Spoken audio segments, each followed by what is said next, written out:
Assalamualaikum warahmatullahi wabarakatuh. Perkenalkan, saya Budi Sawitri, dosen Politeknik Pembangunan Pertanian Malang di jurusan Pertanian, Program Studi Penyuluhan Pertanian Berkelanjutan. Pada kesempatan kali ini, saya menjadi dosen pengampu mata kuliah metode penyuluhan pertanian yang ada di semester ganjil.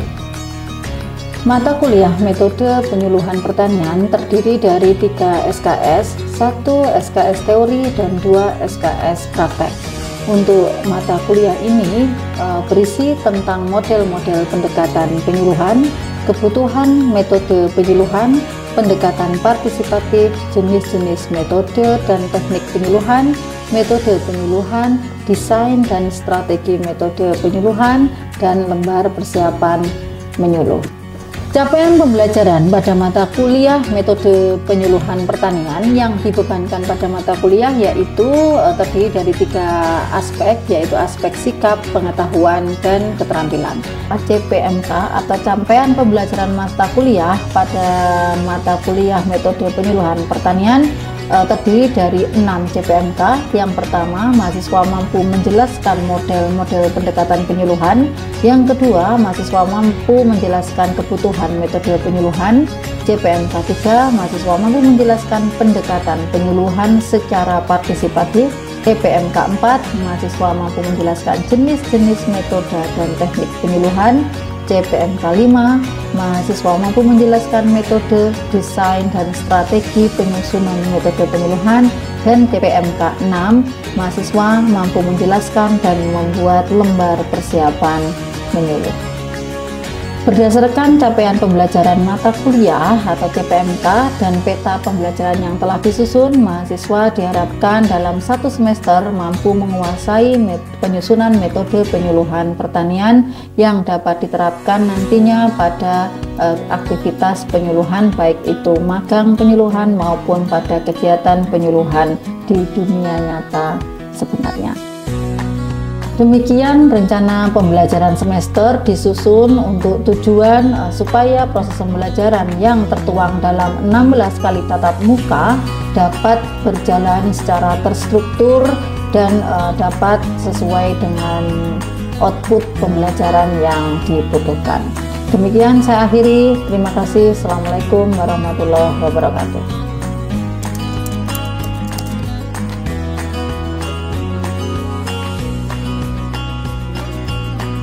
Assalamualaikum warahmatullahi wabarakatuh. Waalaikumsalam warahmatullahi wabarakatuh. Selamat pagi. Pagi luar biasa Tasman Aura. Semangat ya para mahasiswa. Hari ini kita masuk pada pertemuan ketiga di mata kuliah apa? Metode penyuluhan. Di pertemuan ketiga ini kita akan membahas terkait dengan proses adopsi sebagai penetapan dasar penyuluhan. Ini melanjutkan minggu lalu, bahwa di minggu lalu kita sudah belajar terkait dengan macam-macam jenis metode. Maka pada pertemuan kali ini kita fokus pada proses adopsi sebagai dasar penetapan metode penyuluhan. Sesuai dengan pertemuan kita hari ini, kita akan membahas terkait dengan proses adopsi sebagai dasar dalam penetapan metode penyuluhan.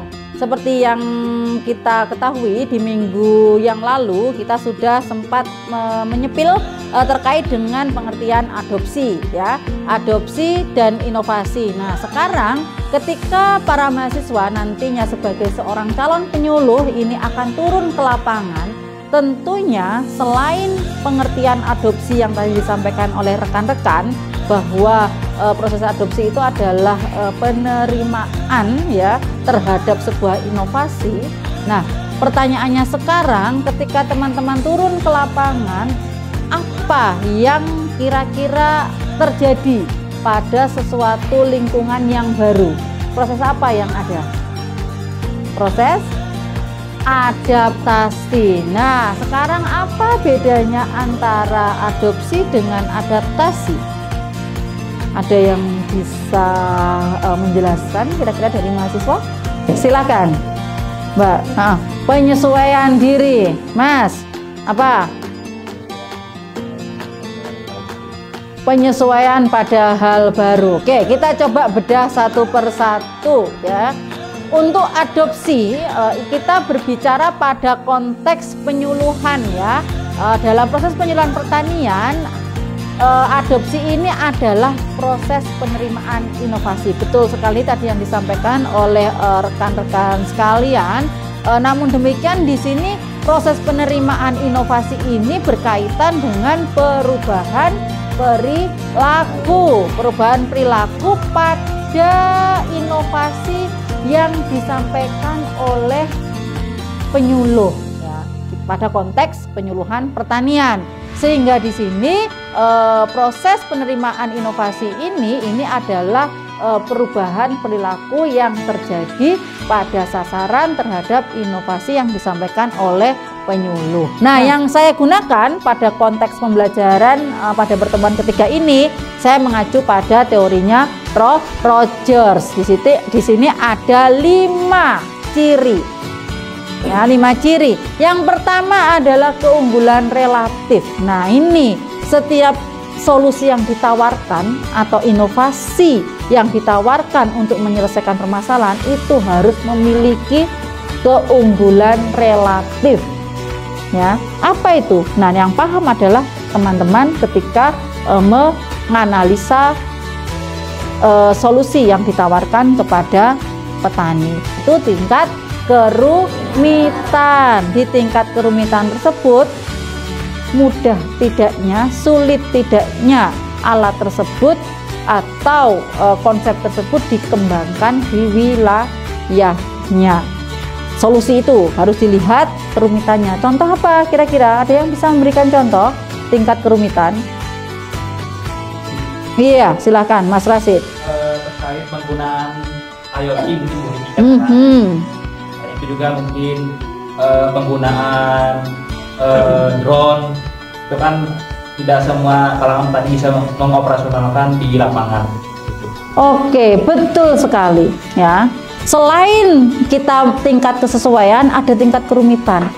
Alat-alat tersebut bagi kita penyuluh mungkin hal biasa, tetapi bagi petani yang tidak pernah menyentuh yang disebut drone, yang disebut dengan smart farming, alat HP yang sudah terkoneksi dengan pertanian cerdas, itu nggak mudah ya. Tapi apakah inovasi terus kemudian kita hapus?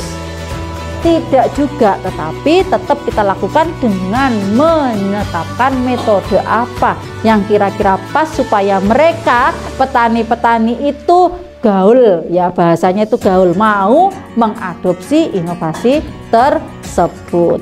Nah, yang berikutnya adalah kemampuan diuji cobakan ya. Contoh-contoh tadi sudah masuk dalam proses ini. Petani itu harapannya juga bisa menguji cobakan ya, menguji cobakan itu mencoba menerapkan, oh kalau misalkan saya mupuk pakai drone, oh ternyata lebih mudah gitu kan. Oh kalau saya menggunakan smart farming pakai HP, tinggal klik aja ternyata sudah tanaman saya tersirami sesuai dengan jadwal. Nah itu kalau misalkan banyak kemudahan yang kita tawarkan ke petani, itu insya Allah inovasi tersebut akan bisa diterima oleh petani. Nah, yang terakhir adalah kemampuan diamati. Mudah. Oh iya ya, ternyata kalau saya tinggal klik ini, tanaman saya yang sebelah sana sudah tersirami. Oh, yang di sebelah sana setelah saya jadwal di sini, saya kemarin diajarin Mas Rasid tuh kalau misalkan nggak bisa dilakukan secara bersama-sama, harus terjadwal. Yang blok ini saya jadwalkan jam 6, yang ini 6.30, sini selesai. Oh iya, ternyata geser di sebelah sini. Oh ternyata mudah alat ini untuk kita aplikasikan di lapangan. Itulah yang akan secara otomatis membentuk sikap sasaran untuk mau menerima inovasi. Nah, itu ya, bisa dipahami untuk konsep karakteristik inovasi. Oke.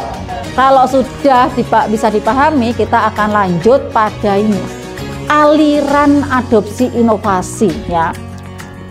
Di sini memang prosesnya inovasi yang kalian tawarkan itu adalah sumber inovasi.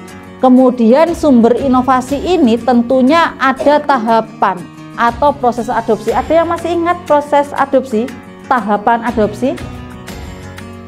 Masih ingat istilah Samini-Cori? Sadar, minat, coba, Samini-Co, coba, baru menerapkan. Ingat, memudahkan kalian untuk menghafalkan adalah tahapan adopsi atau proses adopsi itu ada 5. Samini-Cori, sadar, minat, coba, sadar, minat, nilai, coba, dan terima. Terima itu tahap akhir. Nah, untuk membangun kesadaran mereka nanti ada prosesnya. Untuk mencoba menumbuhkan minatnya, itu juga ada strategi pendekatannya. Untuk menumbuhkan mereka supaya menilai itu mempertimbangkan ya. Menilai yang dimaksudkan di sini adalah mempertimbangkan baik buruknya, positif negatifnya, sudah menimbang-nimbang. Oh iya ya, kalau saya misalkan contoh sederhana adalah cewek-cewek ini biasanya kan suka pakai skincare ya. Pakai skincare misalkan oh kalau saya pakai produknya Wardah sama misalkan Scientific, oh ternyata kalau Scientific lebih mahal daripada ini, itu sudah menilai, mempertimbangkan. Itu harapannya di tahapan menilai mereka sudah memperhitungkan baik buruk, positif negatif, untung rugi dan sebagainya di proses menilai. Itu juga ada pendekatannya. Kemudian untuk menguji cobakan itu juga ada pendekatannya. Terakhir nge-push mereka supaya mau menerima. Nah, itu ada prosesnya. Nah, di sini nanti di penerima atau pengeterap inovasi ini ada yang disebut proses difusi ya, untuk bisa masuk kepada calon-calon yang menerima inovasi. Nah, contoh, saya sebagai sumber informan pertama. Ya, sumber informan pertama, aduh saya kalau sampai masuk kepada kelompok-kelompok tani itu akan kesulitan. Maka saya akan mengajak tokoh masyarakat. Siapa itu? Ketua kelompok taninya dulu yang saya panggili semua. Dalam satu desa misalkan ada 5 kelompok tani, maka 5 kelompok tani itu yang kita ambil masuk dalam pengeterap inovasi. Kemudian saya sebagai sumber inovasi, kemudian penerima inovasi pertama ya, itu adalah ketua-ketua kelompok tani. Nah, ketua kelompok tani nanti harapannya akan jadi ini pengeterap lain. Ya kan? Mereka memberikan contoh dulu. Oh, susah Bu di sini tuh. Kalau tidak dikasih contoh dulu sama pengurusnya, itu mereka susah untuk menerima atau mau mencoba untuk menerapkan di lahannya. Maka lewat kami dulu ya. Oke, maka dia masuk di pengeterap lain.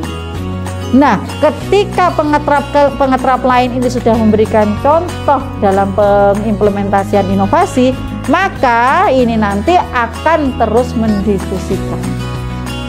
Akan secara otomatis dia akan menyampaikan kepada anggota kelompok lainnya. Nah, itu yang disebut proses difusi. Karena kita merasa tidak mampu, jadi jangan berasumsi atau beranggapan bahwa seorang penyuluh itu adalah Superman atau Wonder Woman. Tidak bisa, semua dikuasai oleh penyuluh. Oh, tidak seperti itu ketika kita sudah terjun di lapangan ya. Jadi nanti para mahasiswa ketika sudah masuk pada masa magang, jangan jangan bergantung, oh saya harus mengerjakan sendiri. Oh enggak, kalau fungsi atau peran mahasiswa di lapangan saat itu saya hanya sebagai penghubung ya, maka peran sebagai fasilitator itu diterapkan ya.